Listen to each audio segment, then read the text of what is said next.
I'm Daniel Smith. I play basketball at the University of Simon Fraser. I first started playing basketball when I was 9 years old. I got introduced to it with a friend of mine when I was super young. Started off playing community basketball back in my hometown where I'm at right now, Winnipeg, Manitoba. And then I kind of just fell in love with it. And ever since then, going up through the levels, playing club, high school, prep. And then I ended up at Carleton, where I played 2 years there. So I was in the youth sports. And then for my third year, I transferred to Simon Fraser, where I'm currently playing now. I think once I got to grade 9 is when I started to take it super serious. And I'm like, this is what I want my career to be. I'm going to go to university to play basketball and then pro afterwards. So yeah, I always had that in my mind. I think I just like working out in general. So it's an easy way to find that source of working out, but also just the competing. Like I love competing, and basketball is one of the most competitive sports there is. And also that team, like when you join a team, it's like a brotherhood. You make so much connections. Most of the friends I have today are from my previous teams, and like it's lifelong relationships. So I think that's one of the biggest parts about it. It was a good experience. I went to Carleton, and Carleton has a really good legacy. So it was a really good experience to be playing on that team and just like seeing the system and how it works, and playing in youth sports. It's super competitive, and what people misunderstand about youth sports and Canadian basketball overall is that like we got some incredible athletes, super skilled, super knowledge in the game, and overall just like super competitive. And when I went to youth sports, Carleton especially, I learned more about myself and developed as a person, mentally and physically, got stronger, got smarter, and just overall better at basketball. So I think that was the biggest thing I took away from Carleton. And I decided to leave to kind of just pursue something more for myself, more opportunity. And Simon Fraser is where I landed, and I've been given a big opportunity here. Joining, it was super welcoming, and it's like family right away. Obviously, new to the campus, everything. People are showing me around, telling me the ways of like the team, introducing me to the culture of the team. And yeah, everyone's just super friendly and welcoming. So I would say it's just a super family-based team. I think I've learned to connect with more people because I'm pretty introverted, but at Simon Fraser, as I said, everyone's very welcoming and stuff. So it got me out of my shell a little bit to be more talkative and just build better relationships with more people. And in a basketball standpoint, it just taught me to be more of a leader because I was coming in as one of the older guys, so I was taking on that leadership role. I think I lead best by example, so I'm always in the gym, super hardworking. I'll be the hardest worker on the court, so I like to lead by example and just show people what they can do and how they can do it. But I've also tried to develop leading through like speaking and stuff as well, helping out when I can, asking, like letting younger people ask me questions and just being a mentor overall. They'll ask me some drills when I'm working out. They'll ask to work out with me, and I'll work out with them and show them the drills I've learned throughout my career and just pass it down.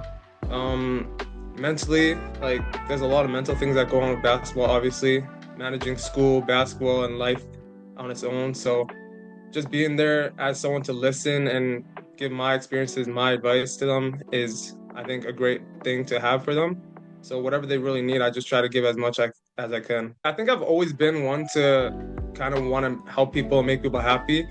But I think it's come from my growing up with my family. Like they're all super giving, and I see it as I go around. Like I always see my brothers, my mom, always just trying to help people and looking out for people. And I think that just kind of stuck with me. And like now I make it a purpose of mine to always be that person for other people. I think the biggest thing is just like people aren't judging you how you think they're judging you. I think most introverts, like for sure me, I'm introverted because I think people are gonna judge me a certain way, but like people aren't really focused on that stuff, and you just gotta be like, be me, I'm me, and be happy with that. I'm doing psychology right now. It was my last year in high school, and I needed like an elective just to fill a course. I wanted psychology, and I don't know, I just really found a love for it, and I'm like, I seen the program in university, and I'm like, oh, I might as well give it a shot. And then ever since, I just continued with it. There's just so much to learn. Like you learn so much about yourself and so much about other people and how you could like understand other people. And I think that connects to why I like care about helping people, because I could understand them better from what I'm learning. Just learning how to handle things mentally and cope with like issues, and overcome obstacles. It all connects in a way, so it's all in the mental and in the brain, so it all connects. I do want to play professional, and after professional, I want to hopefully pursue becoming a teacher, because again, I want to somehow give back and help. So after I get my psychology degree, and then go pro, I'd want to come back and take education and try to become a teacher. I would want to teach in like the middle school level, so kind of like all courses, all classes. That's another thing I want to do. I want to coach and just overall stay connected with basketball as long as I can. If we're comparing competitive levels, like there's not much separation between it. And honestly, in my opinion, from playing in U Sport and playing in the NCAA, I think that the U Sport has a more of a sense of competitive because of the rivalry. You're competing within country, within provinces for most of the time, and you could like form more rivalry between teams, which makes it more of a competitive atmosphere. And I think that is the best part of the game, the atmosphere. It means a lot because like I've lived here most of my life, so like just being able to represent and aid to the growth of youth sports and Canadian basketball overall is truly a great opportunity. And I look forward to continuing to help basketball in Canada grow and just put on for all of Canada and show the rest of the world that we're really about it. Growing up, there wasn't much Canadian basketball in the spotlight. Now, like you're saying, you got the Tempo, which is put on for women's basketball, and also the CBL is growing so much. And like CBL players always say, I see them say it often. There's teams and cities that should like kids have never seen or experienced pro basketball in their city, and now they get to watch it and get to look up to it and like envision that in their future. Like, yeah, I could be on the stage one day, and that wasn't like that a few years ago. So I think that growth is really good for the youth. I would say I always looked at and try to emulate Devin Booker's game. I just like his style of play and how he approaches it. So yeah, I would say Devin Booker. It's like his style of play. Like he's a shooter. He gets the mid-range. He's pretty crafty.